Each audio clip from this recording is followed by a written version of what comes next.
Nahiya naman kayo sa inyong kapwa Pilipino. Binastos pa nila ako.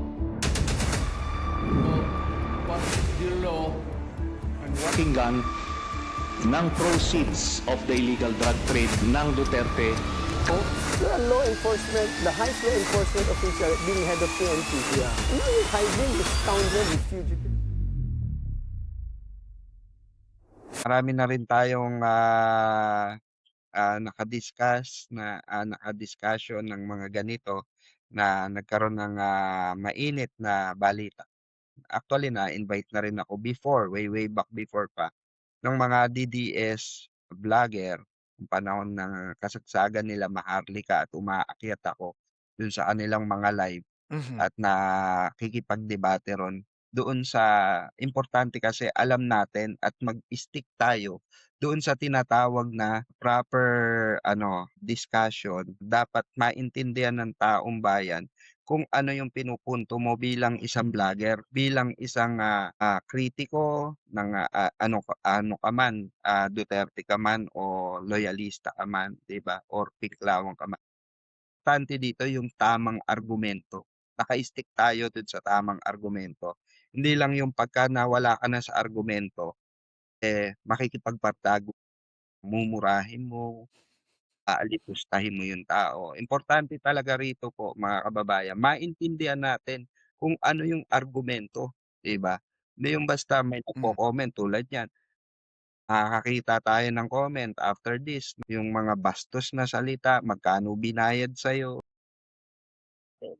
Kasi yung yung inilagay sa kanilang utak, 'di ba? 'Pag hindi mo na kaya ang argumento, balasubasin mo na. 'Pag hindi mo naiintindihan ang argumento, o tarantaduhin. May mga gano'n po talaga, hindi nawawala 'yun mga Na kababayan. napapanood ko po 'yan sa live niyo. Parang normal. Oo, Binabanatan kayo, itsura niyo, oo. yung sunglass, yung background. Sabi ko, anong kinalaman dun sa sinasabi?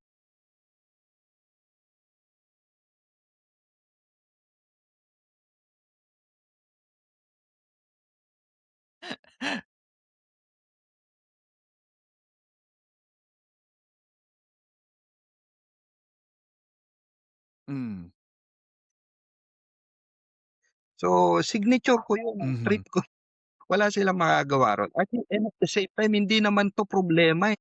Hindi 'to ang problema ng taong hmm. bayan. Ang problema ng taong bayan, sino ba nagsasabi ng totoo at sino bang credible sa mga nagsasalita at dun sa mga inaakusahan. O gano'n lang. Totoo totoo 'yan, and, I think 'yun lang ang nakakalungkot, eh. Kasi yung